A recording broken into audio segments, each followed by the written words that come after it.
안녕하십니까. 혼란한 정치 시사 이슈를 술술 풀어보는 송국근의 혼술 2월 23일 금요일 저녁 시간에 인사드립니다.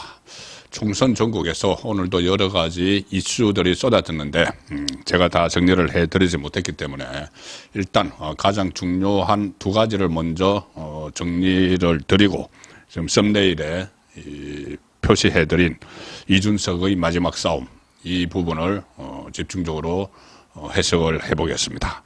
일단 오늘 국민의힘 비례정당이죠. 국민의 미래가 출범했습니다. 당초에 국민의 미래 대표는 조철희 총무국장 이렇게 언론의 일부가 보도가 됐고 저도 소개를 들었는데 당의 사무처 국장급은 국장급인데 총무국장 조철희가 아니고 조혜정 정책국장 여성국장입니다. 조혜정 정책국장이 비례정당의 당대표를 맡았습니다. 상당히 이례적이죠.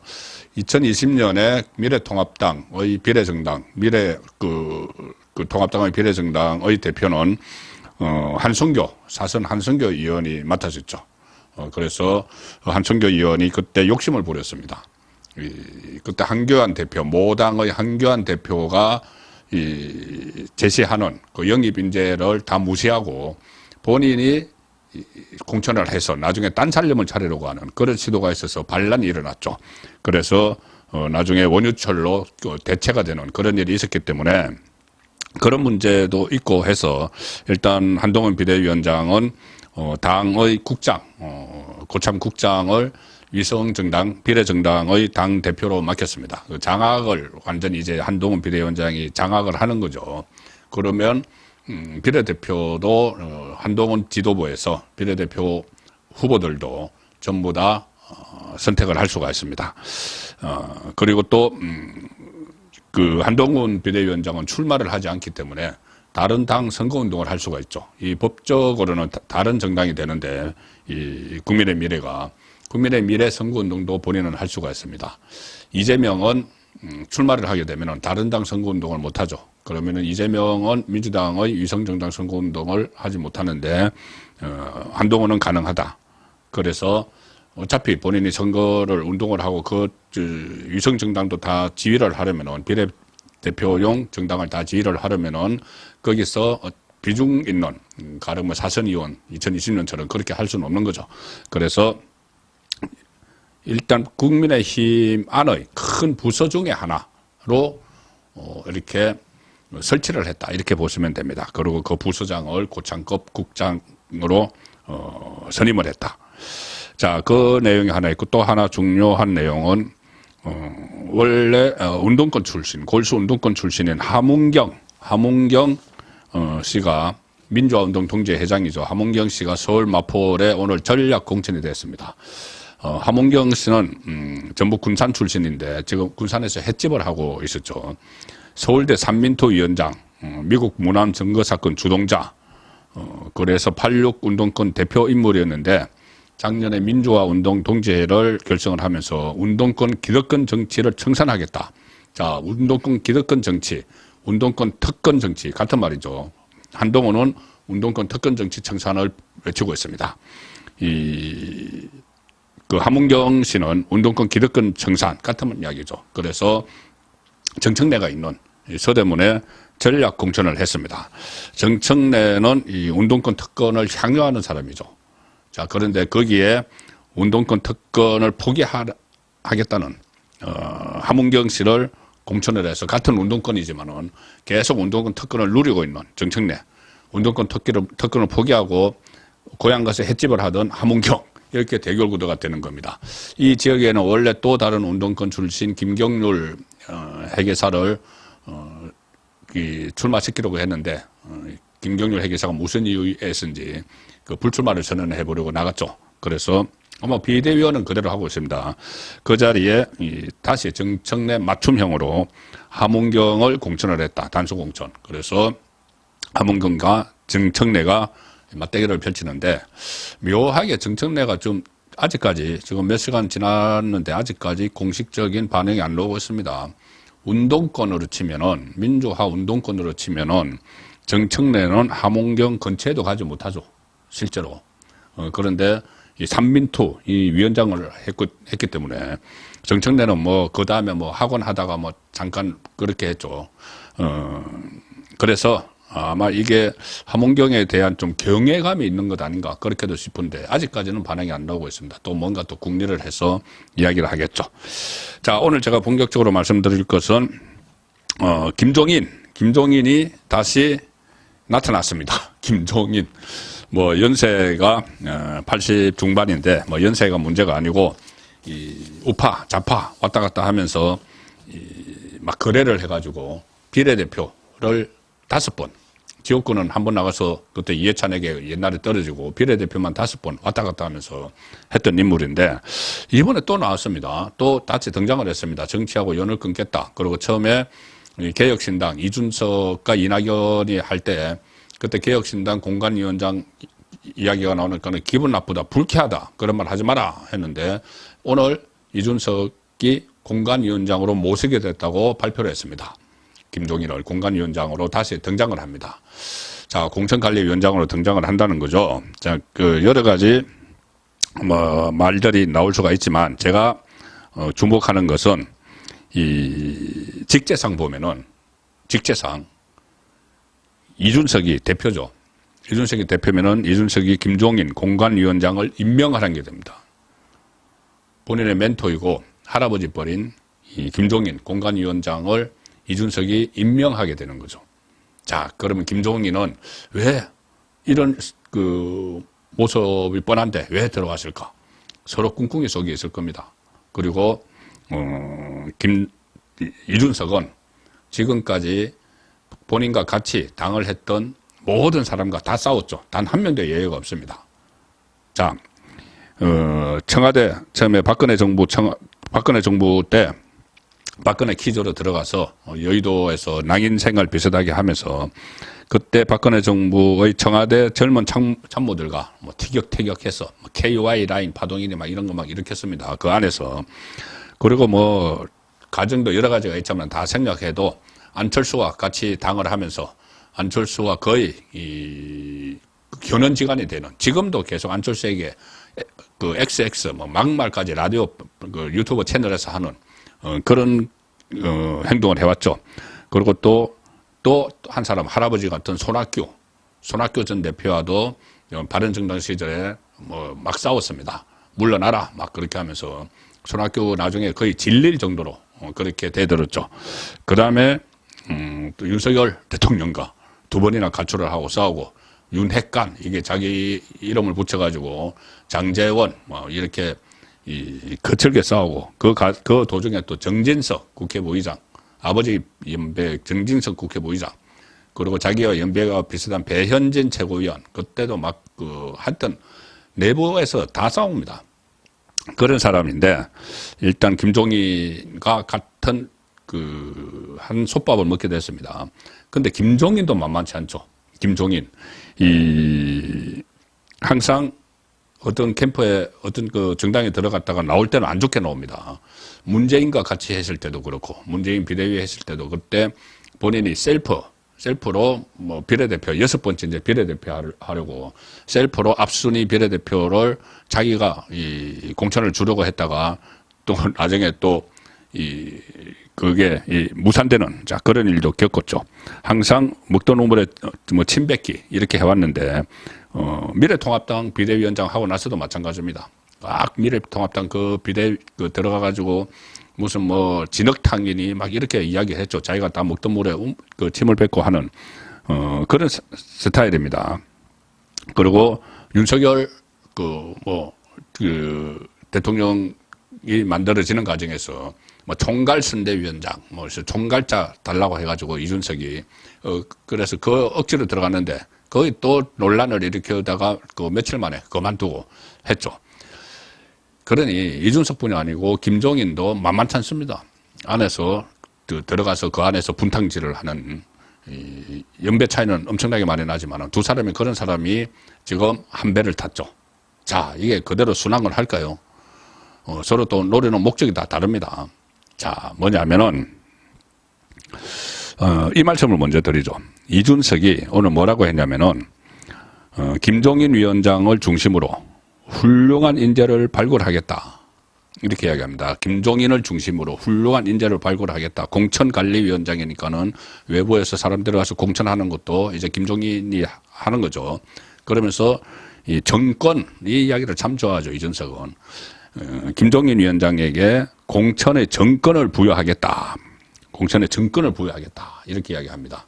김종인에게도 그렇게 이야기했겠죠. 제가 절대 관여하지 않을 테니 위원장님께서, 멘토께서 이 정권을 가지고 그 사람들을 좀 끌어오게 해 주십시오 했겠죠. 그 중에 하나는 이런 게 있습니다. 뭐냐면 지금 이준석이 가장 시급한 것은 낙천자, 이삭죽기죠. 그 기존 정당에서 공천을 받지 못하는 사람들 그 이삭죽기인데 지금 이낙연하고 헤어지고 나서 이낙연과 경쟁을 벌입니다. 그런데 지금 민주당에서는 낙천자가 쏟아지고 있죠. 국민의힘은 아직까지 제로입니다. 거의 없습니다. 불출마 선언은 이제 오늘도 그 윤대현 의원 경산에서 하곤 했는데 그 사람들 일로 갈 리가 없죠. 이삭이 아니죠, 거기는. 그런데 이낙연 신당에는 민주당, 특히 호남이나 이쪽에서 옛날에 과거에 같은 당이었으니까는 이낙연 쪽으로는 민주당의 낙천자들이 막 몰려갈 수가 있습니다. 그 아마 본물이 터질 겁니다. 그런데 이준석 쪽에는 국민의힘 낙천자가 안 가겠죠. 왜냐? 이미 좌파와 손잡았다가 다시 왔고 지금 그 안에 또 민주당 출신 의원들이 있죠. 이원욱, 조홍천, 양향자 있는 그 당에 그 국민의힘 출신이 안 가겠죠. 그러면은 이준석은 몸짓을 불릴 수가 없습니다. 그래서 김종인을 그 공관위원장을 시키면 김종인은 민주당에서 했고 국민의힘에서도 했고 또 민주당 안에서 문재인 때 또 공천을 자기가 또 공천권을 행사하기도 했고 자기가 공천 준 사람들도 있죠. 자, 그런 사람들이 이번에 그 낙천되면은 그 사람들을 끌어올 수 있는 특히 친문, 비명 쪽에서 많이 낙천이 되죠. 김종인은 문재인 때 민주당을 이끌었기 때문에 그 사람들과 교분이 있습니다. 그러면은 그 사람들을 끌어올 수가 있는 거죠. 자, 이준석은 아마 그것을 바라고 했을 텐데 이제 여기서부터 사달이 생깁니다. 정권 이야기를 했죠. 정권을 주겠다. 김종인 위원장을 중심으로 훌륭한 인재를 발굴하겠다. 공천 정권을 부여하겠다. 이준석이 했는데 오늘 이준석이 어느 유튜브 채널에 출연해서 갑자기 그 반나절 만에 뭐라고 했냐면은 비례대표에 내세울 외부 인재 영입은 외교 안보 전문가를 우선 검토하고 있다. 외교 안보 전문가를 이 비례대표 후보로 영입하는 것을 우선적으로 검토하고 있다. 바로 오전에 모든 공천의 정권을 부여하겠다. 김종인 위원장에게. 그렇게 해놓고는 오후에 비례대표 영입은 자기가 마치 이제 다 하는 것처럼 자기가 비례대표도 공천하는 것처럼 김종인에게 다 정권한다고 해놓고는 외교안보 전문가를 우선 검토하고 있다. 이렇게 이야기했습니다. 이게 한 단면이죠. 불과 반나절 사이에 공천 준다고 했다가 아니야. 이 공천 내가 외교안보 전문가 데리고 올 거야. 이게 하나의 첫 어떤 그 단면이지 이게 앞으로 본물처럼 터질 겁니다. 김종인과 이준석이 데리고 오르는 사람이 완전히 달라지는 거죠. 그러면 이 두 사람이 안 그래도 트러블 메이커인데, 그걸 무슨 봉합을 하고 이렇게 넘어갈 수는 없겠죠. 김종인 입장에서는 본인이 이준석의 멘토고 산전수전 다 겪었는데 저 이준석에게 지지 않죠. 이준석은 내가 당대표고 자기가 임명을 한 김종인 이렇게 되는 겁니다. 처음부터 이게 전혀 어울리지 않는 조합인 거죠. 그래서 이 둘이 이렇게 해서 마주쳤는데 자 결정적인 게 어디에 있을 것이냐. 지금 이준석은 제가 말씀드렸다시피 김종인의 필요성, 이삭죽기의 필요성 때문에 데리고 왔지만 또 하나 미션을 아마 김종인에게 줄 겁니다. 뭐냐면은 본인은 지금 출마할 데가 없습니다. 출마할 데가 없습니다. 대구에 지역구 출마할 데가 없죠. 원래 출마를 했던 노원병은 그 3연패 했고 이미 그 지역구도 없어지고 도저히 갈 데가 없습니다. 대구에 출마한다. 대구 지금 좌파 품에 안겠다고 돌아오고 해서 이준석에 대한 이준석의 개혁신당 지지율 1% 나온다고 얼마 전에 며칠 전에 제가 말씀드렸죠. 거기 가서 이준석은 이길 수가 없습니다. 그런데 자기는 그 지역구 가겠다고 공언을 해놨죠. 이때 김종인의 쓸모가 있는 겁니다. 김종인에게 나를 비례대표 앞순위 좀 앞에 당선될 수 있는 여성이 1번이니까 한 2번 정도 나를 배치해달라. 정권을 가지고 있으니까. 그러면 김종인은 만약 김종인을 받아들인다면은 오케이. 이번에 주면서 이준석은 지역구에 원래 나가려고 했는데 이 당 대표로서 선거를 지휘를 해야 되니까 여러 곳에 지원 요새를 가야 하니까는 한 곳에 매일 수가 없다. 그래서 비례대표 준다. 그렇게 해서 국회에 들어가려고 2번이면은 한 4, 5% 정당 투표에서 받으면 혹시 들어갈 수 있으니까 그게 이준석의 본심일 겁니다. 자기가 스스로 비례대표로 빠지기가 아무리 그래도 민망하고 할 수가 없으니까는 멘토 김종인에게 SNS를 친 거죠. 그 정권을 드릴 테니까 들어와서 그 정권을 가지고 나를 이 비례대표 앞선으로 좀 배치해 주십시오. 이겁니다. 자, 그럴까요? 김종인은 지금까지 이렇게 이야기해 왔습니다.